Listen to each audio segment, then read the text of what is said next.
ijambo Evariste Ndayishimiye yavuze ku munsi w'ejo yibasiyemo u Rwanda cyane ku buryo wumva ko bishobora no kuvamo ikibazo gikomeye cyane, cyangwa se wumva ko ahubwo harimo n'ikibazo giteye ubwoba cyane. Ndagira ngo wumve ijambo Evariste Ndayishimiye, ni perezida w'u Burundi, wumva amagambo yari ari kuvuga ejo. Je vous dis que si ça continue comme ça, la guerre risque d'être généralisée dans la région. Parce que le peuple ne peut pas se laisser faire. Si le Rwanda continue à faire des conquêtes d'un territoire et dans notre pays, je sais qu'il va arriver même au Burundi. Parce qu'il est en train d'entretenir des jeunes réfugiés. Il les arme. Maintenant, ayo ni amagambo Evariste yavugaga ku munsi w'ejo, ni perezida w'u Burundi. Evariste avuga ngo ibi bintu nibikomeza gutya, iyi ntambara iraza kugera mu bihugu byinshi byo mu karere, iraza kuba intambara nini cyane igere mu bindi bihugu byinshi. Ndetse akomeza avuga ngo u Rwanda nirukomeza bino ruri gukora rwo kugenda rwigarurira ibihugu bisa nkaho duturanye, rwigarurira ahantu h'abandi, birakwereka ko natwe u Burundi ari twebwe tutahiwe, natwe bari buze kutugeraho, vuga abanyarwanda cyangwa se u Rwanda rubuze kugera mu Burundi. Evariste akomeza avuga ngo u Rwanda ruri gufata abantu b'impunzi rukabatoza, rugafata abana b'impunzi b'abajene ngo rukabatoza ikosi, rukabaha intwaro. Parce qu'il est en train d'entretenir des jeunes réfugiés, il les arme. Maintenant, il est en train de les aguerrir dans la guerre du Congo. Ndetse abo bana b'impunzi ubu ngubu batangiye kwinjizwa mu ntambara ya Congo, nibyo nguri kubona. Un jour, il veut venir au Burundi. Umunsi rero uzagera natwe i Burundi ubone baratwinjiriye gutyo. Nous n'allons pas accepter la guerre sera généralisée. Twebwe rero ibyo ntabwo twabyemera ko iyo ntambara ikomeza kugenda ikwira hirya no hino. Nous savons son plan. C'est qu'il est en train de préparer quelque chose contre le Burundi. Ati turabizi umupangu u Rwanda rufite ruri gutegura ikintu kibi ku gihugu cyacu cy'u Burundi. Ayo ni amagambo ya perezida w'u Burundi yivugiye. Ati turabizi neza ko u Rwanda ruri gutegura ikintu kibi ku gihugu cyacu cy'u Burundi. Wumve. Et heureusement les Burundais sont avertis. Gusa icyiza gihari ni uko Burundi ibyo tubizi kandi twiteguye. Ayo ni amagambo ya perezida. Ati u Rwanda ruri gutegura ikintu kibi ku Burundi turabizi. Atari ko icyiza gihari ni uko tubizi kandi tubyiteguye, natwe ayo makuru tuyafite. Iryo ni ijambo Evariste Ndayishimiye yavuze ryabaye rirerire cyane, ryinjira mu bintu byinshi, ibibazo biri kubera mu karere, haziramo n'ibindi bihugu byinshi, komoza ku miryango mpuzamahanga. Niyo mpamvu ngira ngo tukumve ijambo akantu ku kandi Evariste Ndayishimiye yavuze ubwo yari ari mu gihugu cye cy'u Burundi. Ijambo yavuze ari kanini wumva ko yagarukaga ku Rwanda cyane, ndetse ubona ko afitanye ikibazo gikomeye cyane n'u Rwanda.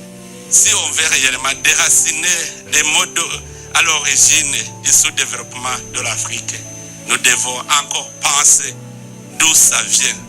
Pourquoi ndetse aho yakomezaga avuga ati nimba dushaka guca iryo jambo rivuga ngo ibihugu biri mu bya bihugu nyine bikiri mu nzira y'amajyambere, bya bihugu nyine biri hasi cyane cyangwa se bifite ubukungu buri hasi, ati mbere na mbere tugomba kubanza tukamenya ngo iryo jambo ubundi ruturuka iryo kuvuga ngo ni ibihugu biri munsi y'iterambere, biri mu nzira y'amajyambere, qui pourtant ont le potentiel économique important, sont emplois pour des guerres et du terrorisme.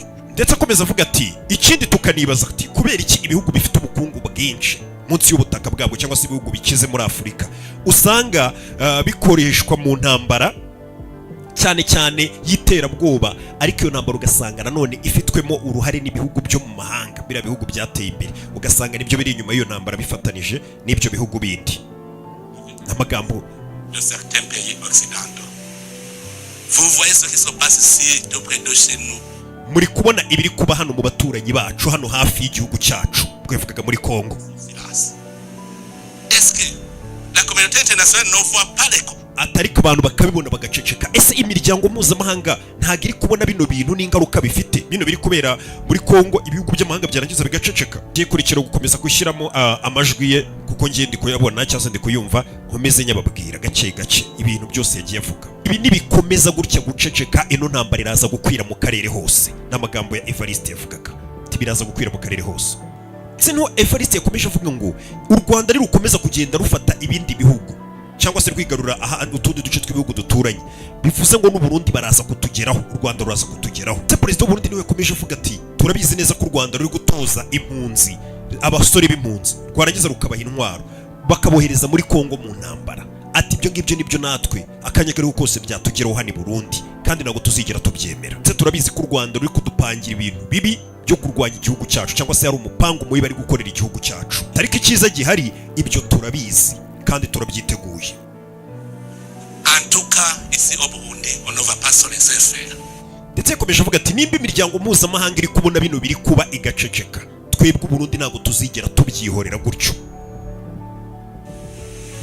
J'appelle encore une fois la communauté internationale à prendre cela au sérieux. Ndagira ngo mpamagare imiryango mpuzamahanga bino bintu bifate nk'aho ari seriye. Bino bintu biri seriye cyane, ni ikibazo kiri seriye. Nous avons une menace dans la région. Ce n'est pas le Burundi seulement. La Tanzanie, l'Ouganda, le Kenya, c'est à toute la région, c'est une menace. Si l'Est du Congo n'a pas la paix, la région n'a pas de paix. Ndetse Evariste yakomeje avuga ati ikindi rega, iki kibazo ntabwo ari icy'u Burundi gusa. Ati kuko iki ni ikibazo nimba mu burasirazuba bwa Kongo nta mahoro ariyo, bivuze ngo ni ikibazo kiri buze kuba ikibazo rusange. Akarere kacu nta mahoro kagira n'ubundi mu burasirazuba bwa Kongo hatari amahoro. Ati iki kiraza kuba ikibazo cya Tanzania, kiraba ikibazo cya Uganda, icya Kenya, cy'u Burundi, mbega bino bihugu byose bidukikije. Ati kuko nta mahoro ari mu burasirazuba bwa Kongo, nta n'amahoro yaba muri kano karere kacu. C'est le Burundi seulement qui éprouve une menace. Ikindi nta nubwo ari Uburundi gusa rigana bwo butangiye guhura n'ibi bibazo by'iyi ntambara, ntabwo ari Uburundi gusa. Africains sont en train de souffrir à l'est du Congo. Est-ce que vraiment vous voyez où se trouve l'Afrique du Sud? Ati ibaze ko na South Africa cyangwa se Afurika y'Epfo nayo itangiye kwisanga muri ibibazo cyangwa se iri mu ngaruka z'iki kibazo. Ati ibaze South Africa, icyo gihugu ahantu kiri murahazi, ni igihugu kiri kure nyine. Ati ibaze ahantu kiri ariko nacyo kiri kugerwaho n'ingaruka. Mais l'insécurité à l'est du Congo a des conséquences sur l'Afrique du Sud. Atari kibaze ko ingaruka ziri kuba mu burasirazuba bwa Kongo zatangiye kugera no muri Afurika yo hepfo, no kubona Afurika yo hepfo iri kure. Donc c'est au point de vue sécurité, seulement nous avons cette menace à l'est du Congo. Si vous laissez les choses se détériorer comme ils sont, sachez très bien que les conséquences seront néfastes. Et chaque pays va se débrouiller lui-même. Mais vraiment, moi j'ai un plan. Parce que vous savez, si le Rwanda justifie sa présence par la présence des FDL, est-ce que c'est pas une question qui peut être résolue pacifiquement? Ati nimba u Rwanda rwitwaza cyangwa se rujustifiye impamvu ruri muri Kongo, rukavuga ati impamvu turi muri Kongo no kubera FDL, ese koko icyo ni ikibazo kitakemurwa mu mahoro? Niko Evariste avuga mu magambo.